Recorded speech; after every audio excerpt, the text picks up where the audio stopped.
నమస్కారం. ఈ నెల 16వ తేదీన అనగా రేపు ఉదయం 11 గంటలకి విజయవాడ సిపిఐ కార్యాలయంలో రాష్ట్ర స్థాయి సిపిఐ జనరల్ బాడీ సమావేశం జరుగుతూ ఉంది.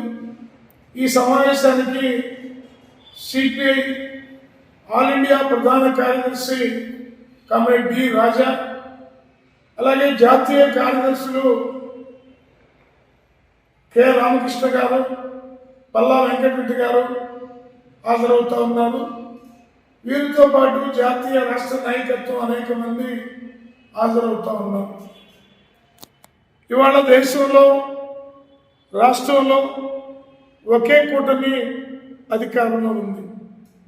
చంద్రబాబు నాయుడు గారు బీహార్ ఎన్నికల్లో ఎన్డీఏ కూటమి విజయంతో ఉబ్బి తబ్బిపోయిపోతూ ఉన్నారు. కానీ ఈ రాష్ట్రంలో ఉన్నటువంటి ప్రజలు ఇప్పటికే ఈ రాష్ట్ర ప్రభుత్వం పైన యావగింపు, అసహనం మొదలైందనేటటువంటి విషయాన్ని చెప్తా ఉన్నాం.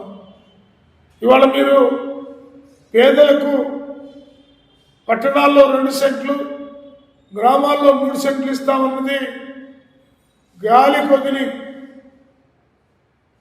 పెద్దలకు మాత్రం పరిశ్రమలు పెట్టుకునే వాళ్ళకనేటటువంటి పేరుతోటి వివిధ రూపాల్లో భూముల్ని, వందల వేల ఎకరాలని కట్టబెడతా ఉన్నారు. కోటాను కోట్లు ఖరీదు చేసేటటువంటి భూముల్ని ఎకరా కొన్ని పైసల చొప్పున అప్పచెప్తా ఉన్నారు. ఎవడబ్బ సొమ్మని ప్రభుత్వ భూమిని గుత్త పెట్టుబడిదారులకు మీరు అప్పచెప్తా ఉన్నారు. అలాగే ఈ దేశంలో, ఈ రాష్ట్రంలో ఉన్నటువంటి మొత్తం ప్రజలకు సంబంధించిన ఆస్తుల్ని కొద్దిమంది గుత్త కోటేశ్వరులకు అప్పచెప్పేటటువంటి హక్కు ఈ ఎన్డీఏ ప్రభుత్వానికి ఎవరిచ్చారని సిపిఐగా ప్రశ్నిస్తా ఉన్నాం.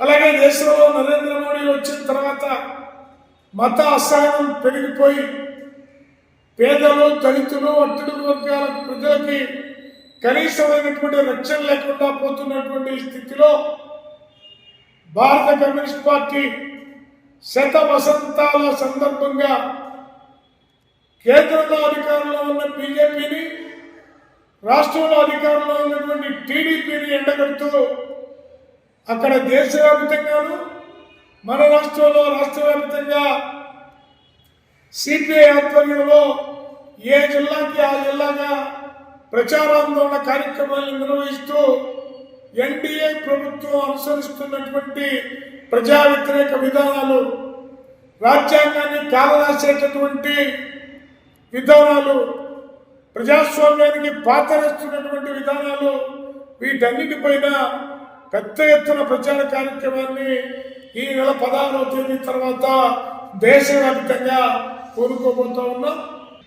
రాష్ట్రంలో పరిశ్రమలు లేవు, అలాగే రాష్ట్రంలో విద్యార్థులకు సంబంధించినటువంటి ఉద్యోగ అవకాశాలు లేవు.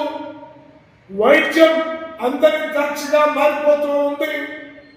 పేద ప్రజలని, మధ్యతరగతి ప్రజల్ని కార్పొరేట్ హాస్పిటల్లో ఉండేటటువంటి రాక్షస నోటికి ఆహారంగా ప్రజలను అందిస్తున్నటువంటి దుర్మార్గంగా చంద్రబాబు నాయుడు ప్రభుత్వం వ్యవహరిస్తూ ఉంది. కాబట్టి దీనికి వ్యతిరేకంగా పోరాడబోతా ఉన్నాం. దానికి ప్రజలందరూ కూడా మద్దతు ప్రకటించి పాల్గొనాల్సిందిగా విజ్ఞప్తి చేస్తా ఉన్నాం.